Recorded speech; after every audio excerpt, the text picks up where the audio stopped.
Undoubtedly, one of the biggest failures in broadcast television has been the CW network, because for years they have pushed identity politics. For years they've pushed diversity. They've said, you know what, we don't want this old fan base anymore. We want a new fan base. They even made it their entire marketing strategy several years ago. Back in 2018, the CW puts diversity at the center of its new fall marketing campaign. The CW touts that nearly 2/3 of its showrunners / executive producers, writers, and directors are women and people of color. Well, it turns out that was the worst possible thing they could have done, because instead of focusing on entertaining people, they decided they wanted to push a message and only hire people that thought a certain way, only put out programming slanted towards a certain viewpoint. And what have we seen since then? Well, we had the announcement that they had been sold, that they were being sold because they weren't profitable, that they had never been profitable in its entire history. This is back in August.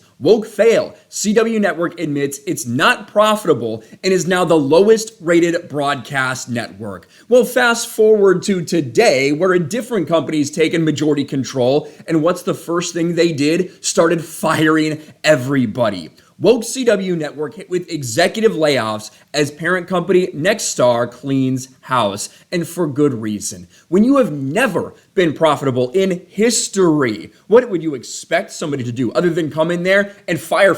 You should fire fucking everybody. It looks like they only fired like 30% of the staff. They should be firing nearly every single person that has their hands on anything at the CW.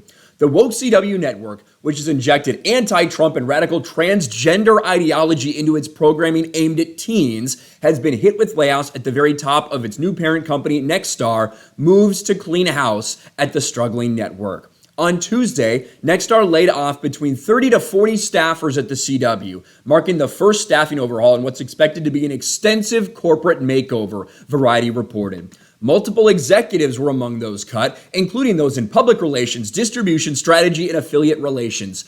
Good.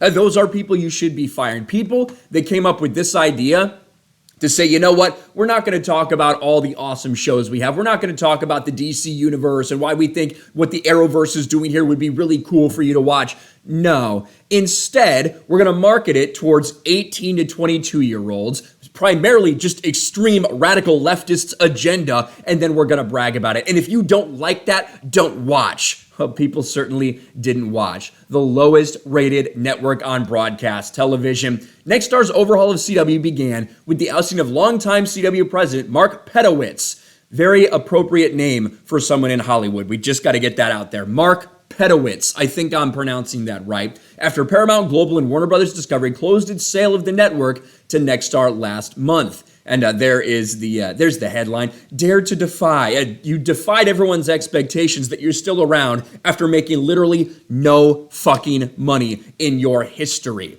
As Breitbart reported, CW execs admitted earlier this year the network isn't making money. It's no secret that the CW is not profitable, CFO Leanne Glihas recently said. The network remains one of the least watched on TV, with teen-centric shows including Riverdale, Charmed, All-American, as well as shows based on DC comic books including Arrow, Supergirl, and The Flash. Now, of course, Supergirl is done, The Flash is done, Arrow is done. They're wrapping up the Arrowverse because no one watched. People did watch initially. It was very successful initially, but unfortunately, as soon as it became successful, what happened? Every fucking episode turned into, oh, let's talk about Black Lives Matter. Let's talk about illegal immigration. Let's talk about a Trump analogy. Let's talk about transgender, like everything. Every single episode you turned into for a lot of these, it was just political talking points. And shockingly, people tuned out. They were not interested. In recent years, CWs have embraced left-wing politics and wokeism. Supergirl featured a transgender character and made veiled references to the Trump administration during its third season. Of course they did. And of course, Robert Rodriguez is developing a Zorro series for the network with a, quote, Latinx female lead.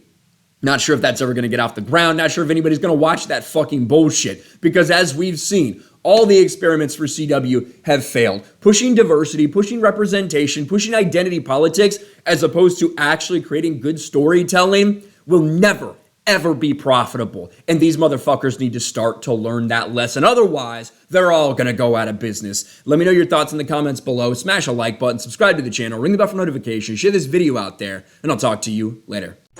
Thanks for watching, everyone, and a huge shout out to my patrons. I appreciate you guys so much. Want to follow me on Twitter or Instagram? Check out the description below. You'll find links to my P.O. box and my Patreon as well. And I'll talk to you guys later.